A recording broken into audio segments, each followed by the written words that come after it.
Well, good evening again.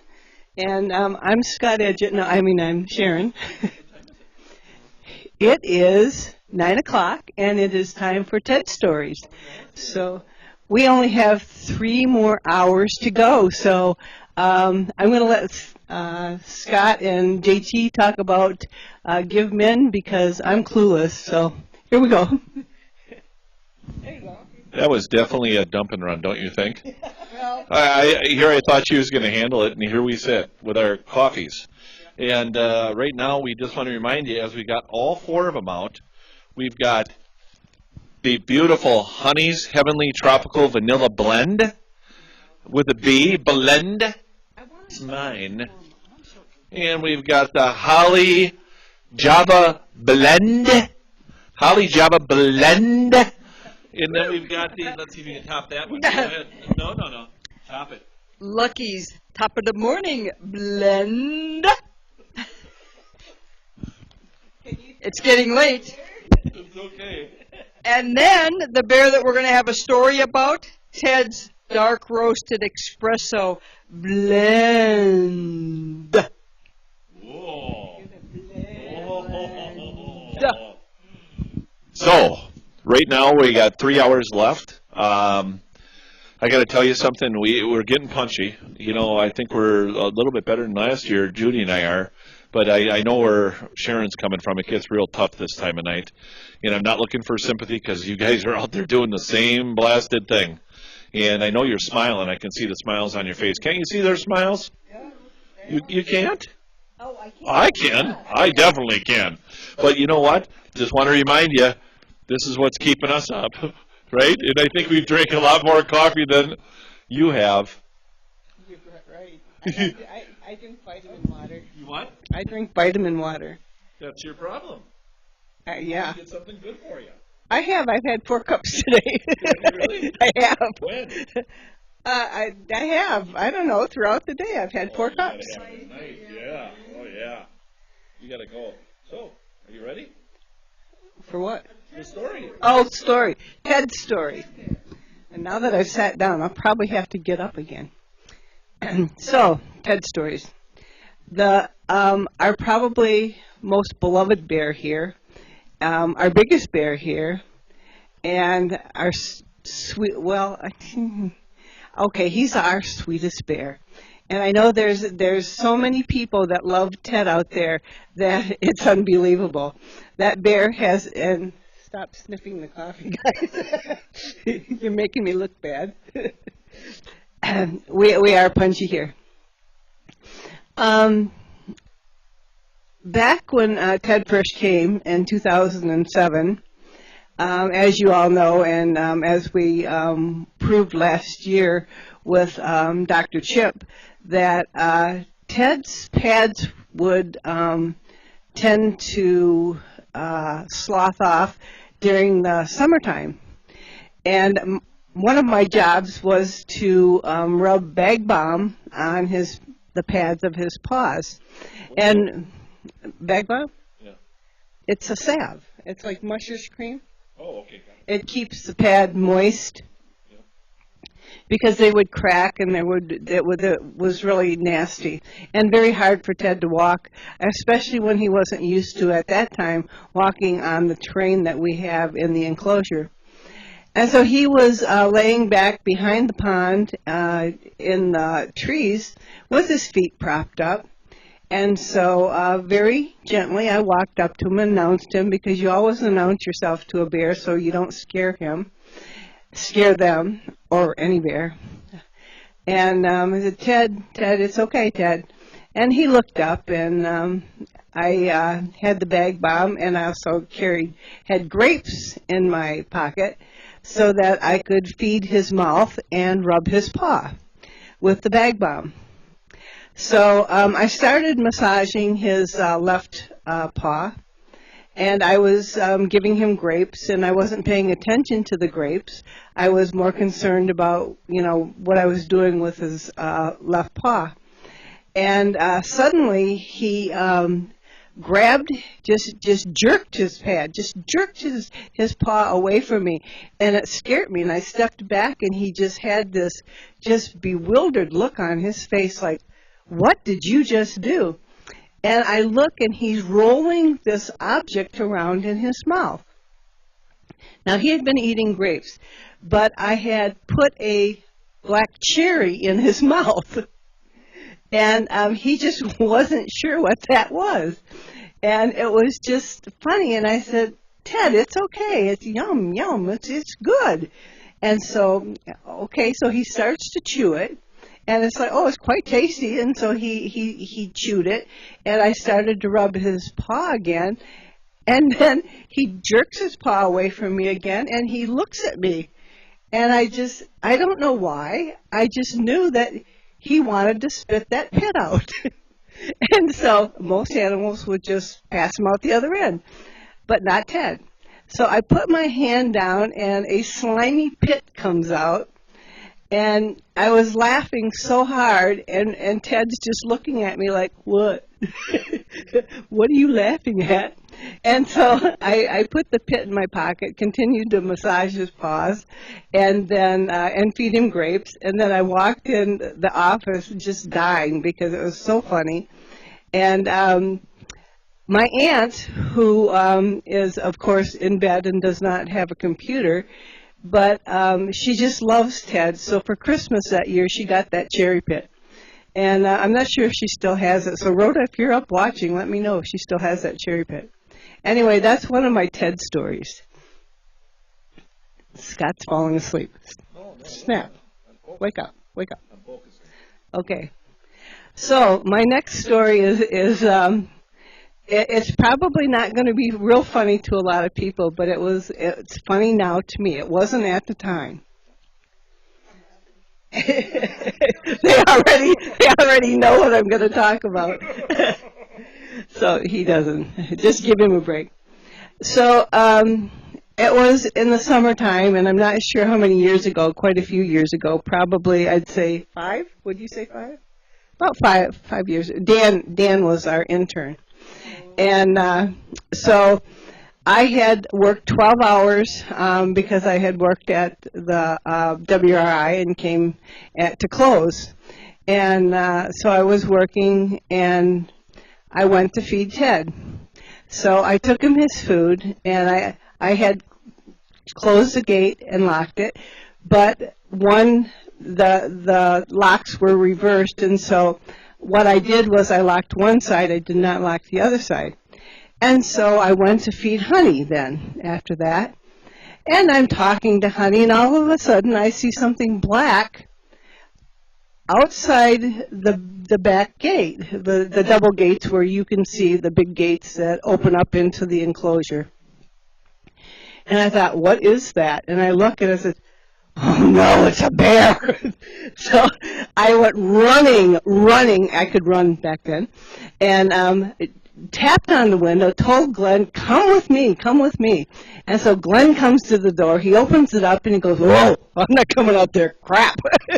So, because Ted was waiting at the gate for me. So I'm in a panic mode because JT had just taken over, and she's very disciplined, JT, and cracked the whip, and I was like, oh my God, they're going to tell her I let Ted out.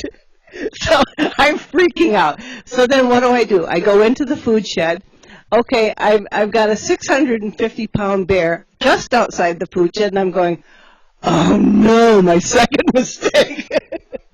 So I fill up a food dish real quick with nuts, and I take it out, and Ted says, why, thank you, and he takes it away from me, and I go, well, crap, that's not quite what I said. That didn't work. So I told Glenn, I said, go get Dan. So Dan came out, and he goes, oh no. And I said, yeah, oh no. So I went back in. I said, keep Ted busy here for a second with the nuts, and I'm going to go back into the food shed. Don't let him in the food shed. So not that you could stop him anyway. So I went in and I got another bowl of yogurts and Brazil nuts because that's what we feed our bears when we want them to move for us. And so I started calling Ted back to his den. And he was in the chalet, so it wasn't. It seemed like 3 miles to me, but it was just, maybe 150 feet or so. But Ted had other plans. He decided with every step that he took, he would stop and sit up and look around. And I am just freaking out at this point because, actually I was sweating bullets is what I was doing. And I'm going, just don't let Lucky come down, because then Lucky's going to get him interested, and then I'm never going to get him back. Who comes down? Lucky. So now Lucky's on the mound, and I said, Glenn, can you keep Lucky busy over by the fence? So he did. And so now Ted is walking, finally, towards his den. He takes maybe 20 steps, and I'm going, oh, we're on a roll here. We're 15 minutes into this now, at least. He stops again. He sets up. Remember how he sets up, gang? He sets up when he has his grapes on his paws and he eats. Well, this time he's just setting up, and he's like, oh, this is cool. I've never seen this part of the sky before in my whole life. And he's looking around, and I'm going, Ted, look what I have for you. Don't you want these delicious yogurts? And he goes, nah, I really like this view. And finally he gets down, and now I've got him around the bend, around the fence, and I've got probably another maybe 25 feet to go. I told Dan, open up the big gate so he'll walk right in. And bring me his big bowl. So now I have Ted looking at me, and he's taking one step at a time. And so I take my food, and I pour it. Ted, look, and I let it all fall into the bowl. Well, Ted's so excited now, he's like coming after me. He's like, I want that. And I'm walking backwards. I forget that the hose now is behind me. So I'm going, trip, trip, trip. Oh. Caught myself, did not fall. I was so proud of myself. I finally got Ted back into his enclosure. That was about 4 years ago. Every single time that gate is anywhere, if you go into that gate, Ted checks to make sure. He remembered that gate was open, and he got to take a walk. And so, note to Sharon, always check the gates, not once, not twice. I check that gate about 5 times every time I walk past it. So, took me about 45 minutes, almost an hour, to move Ted 150 feet, because he was so interested he had never seen that area before in his whole life. And it was a learning experience for me. And the good thing about that whole day was that the camera was down, and JT never knew. So I was saved, but I did tell her. So, and that's my TED stories. I hope you folks enjoyed that and have enjoyed all the stories about the bears. There's so many stories that are unbelievable that these animals have provided us with, and it's just a learning experience every day with them. So thank you, folks, for listening. That was really a cool story, and yeah, he definitely knows when doors are open. But I experienced a little bit of that myself, but it was a little different situation. But we won't talk about that. So moving right along, and just one more thing about Ted. It seems like you get a crowd of people, love all the other bears, love them to no end. They see Ted, and they just melt. Have you noticed that? They melt. I mean, he's like the Paul Newman of the Bears, or the whatever you would want to call it. He's just got this really cool look about himself. Yeah, he does. He's sweet. Yeah, he's just so gentle, such a gentle disposition. Yep, nice sounds. I got asked if a little bit ago if we would do maybe a couple Q&A question sessions. I'm a little hesitant on doing that only because the fact is a lot of times we can't answer certain questions, and I don't want to be not giving you answers to certain things. I guess we're open to maybe if you want to text Judy Thone or myself, and we'll answer a couple, or we'll try and answer a couple questions, and see what we can do. I know that it's not a planned event to do that right now, but I'm sure that with the great group we got out there, you can gear up for it real quick here while we're sitting here, because we're just going to go back and look at numbers, and when I look at the numbers, I just I sit there and I get just fixed on them. That's just how I am with numbers. But if you could maybe just text Judy a few questions, we're willing to try and answer them. There are certain questions we can't answer. Okay? Is that good? I can do one more story while we're waiting. Okay. Go ahead. In September, I decided that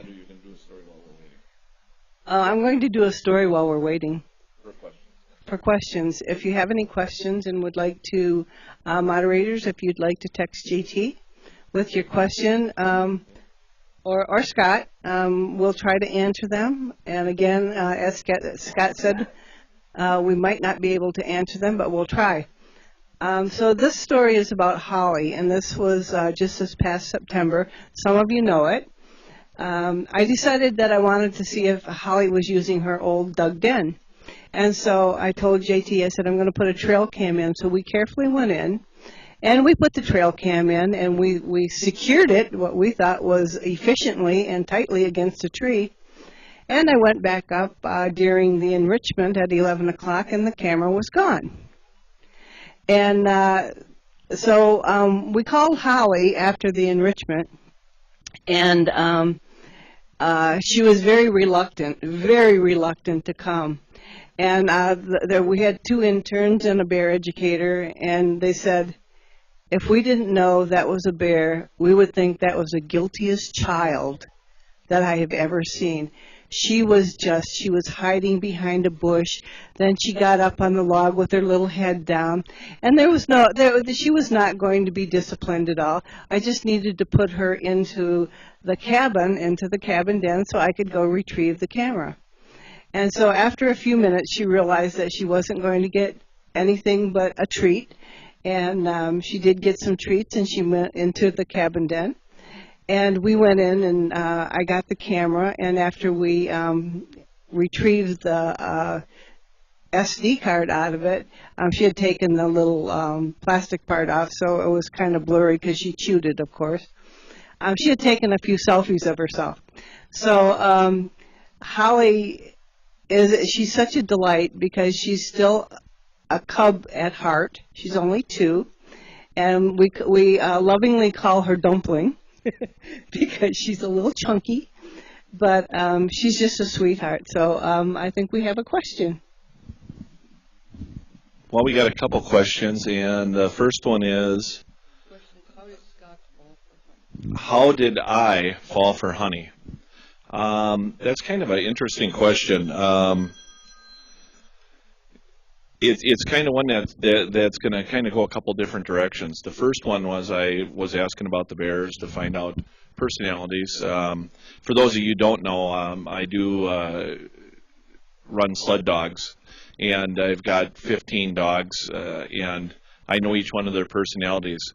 And the dogs I tend to fall for are the ones that are more stubborn. They got an attitude, and I like attitude. I just think attitude is really something that is neat, and there's always something behind attitude.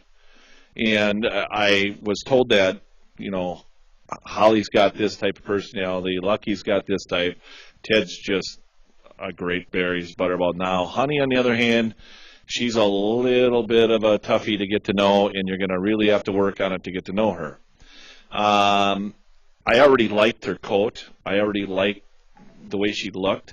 So I walked up to her pen, and nobody was with me, and these guys don't even know this, and I do something with the dogs that I did to her, and I thought, I'm going to try it out. And I looked her in the eye, and I just sat and stared at her, and she stared at me, and then she looked away. And I thought, aha, I got ya.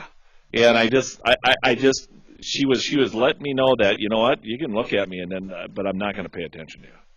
So I kept looking at her, and then I finally was talking to Dee, And Dee said to me, she says, you really got to know these bears. You got to start knowing these bears. And I said, that's not a problem. And she says, well, and I said, I'm going to start to really get to know Honey.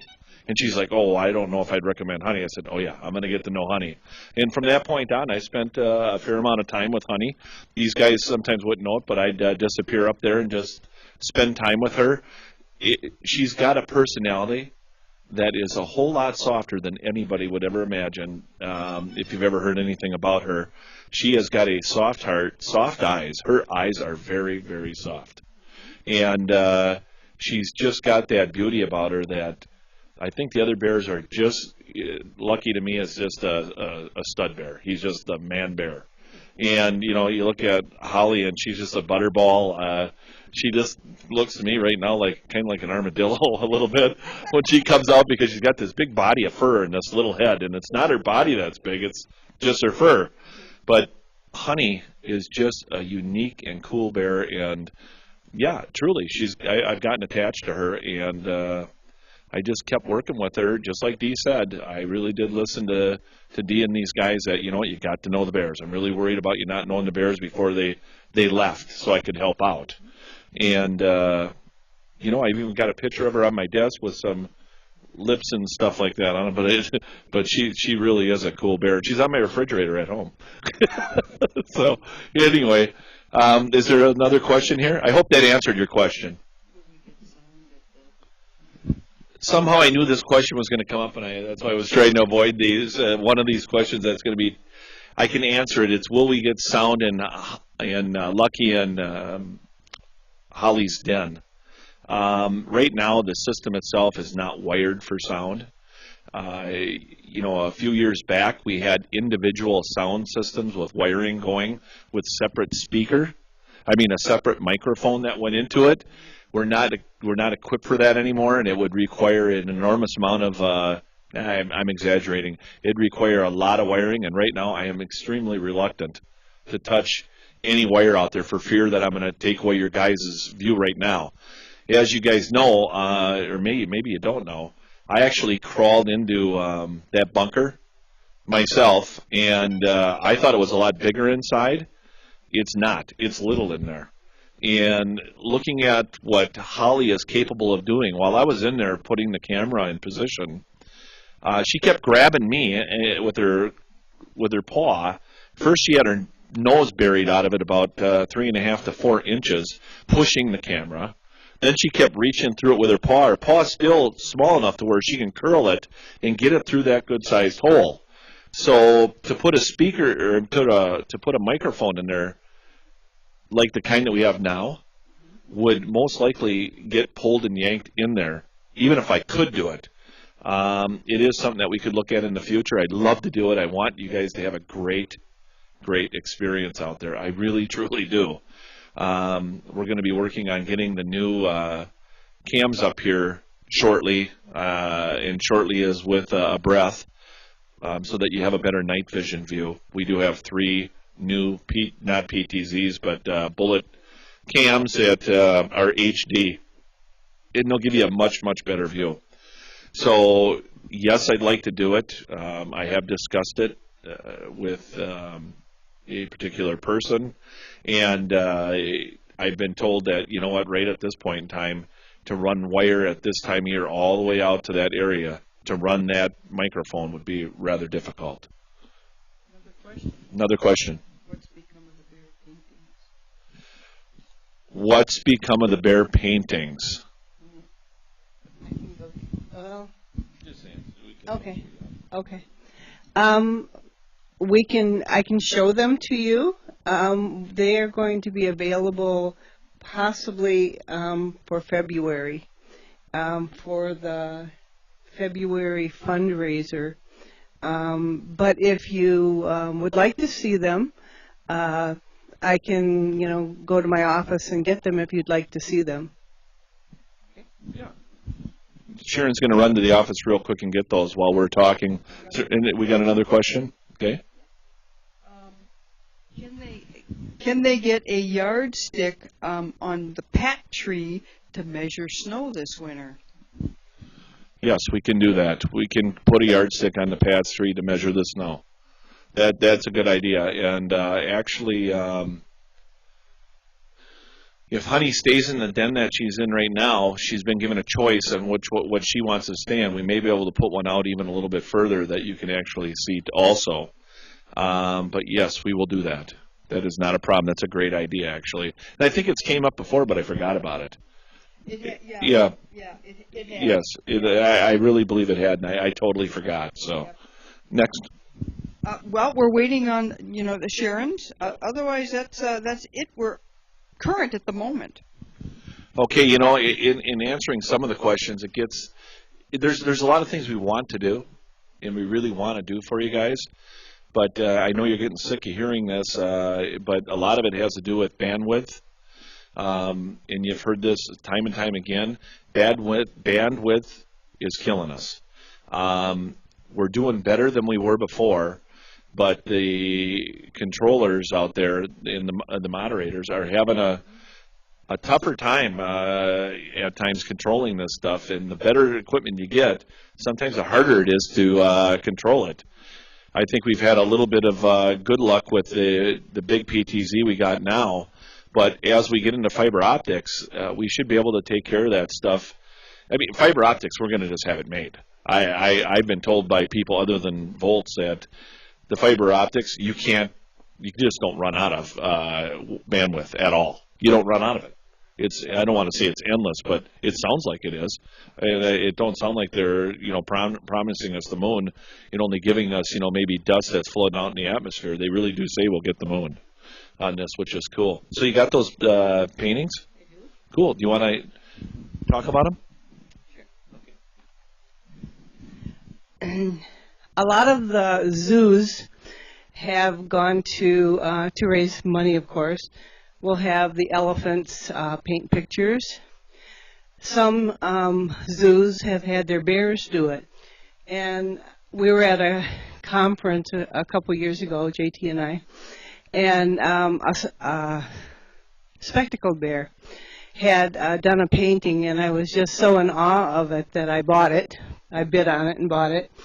And so for the past couple years, I've been trying to figure out how she did it, because most bears in zoos are trained to go in little slots, and that's how they can collect blood and do samples and things like that. We don't have that for our bears.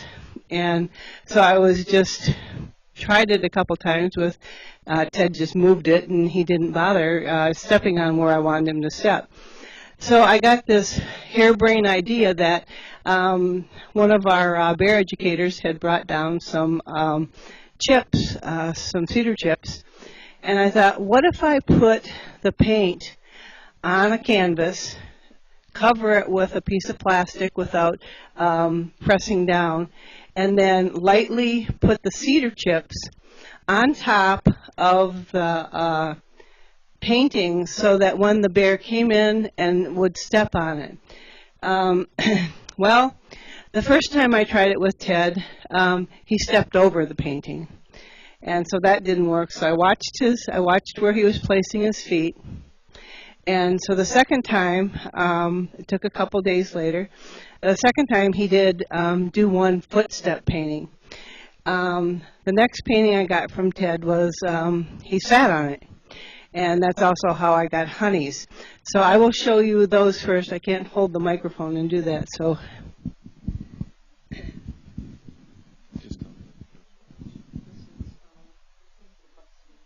the first one is the butt smear, and that's Ted's butt smear right there. You could walk it up closer. I can get up with you. I don't know why I'm stuck to this chair, but I was. Okay, that's Ted's butt smear. You want me to hold these and you can talk about them? Okay. Well, I can do it. Okay, go ahead. I can look at what's on the back of them. So this one actually turned out really good with the butt smear. This is the one that this is called Blue on Blue, and this is Ted's footprint one where he stepped on it. I wish you could see this in color. I think it's still black and white. Maybe I'm wrong, but I think so. color would be nice. This one is particularly interesting, and I was just myself really in awe of looking at it. I named this one. This is Honey's butt print. She did this. When she sits down, she kind of turns a little bit, and so this is called Take Flight. And if you can see the pattern in this, it kind of looks like a bird.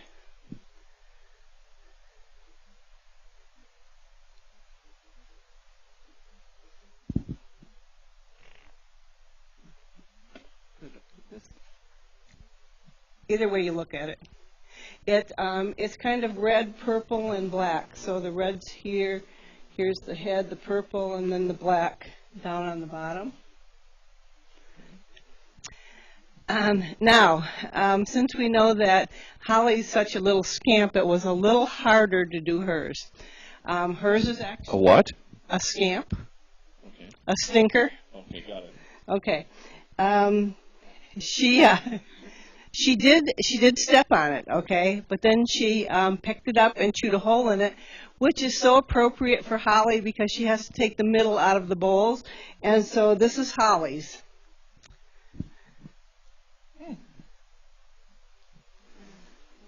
Yep, a hole right in the middle.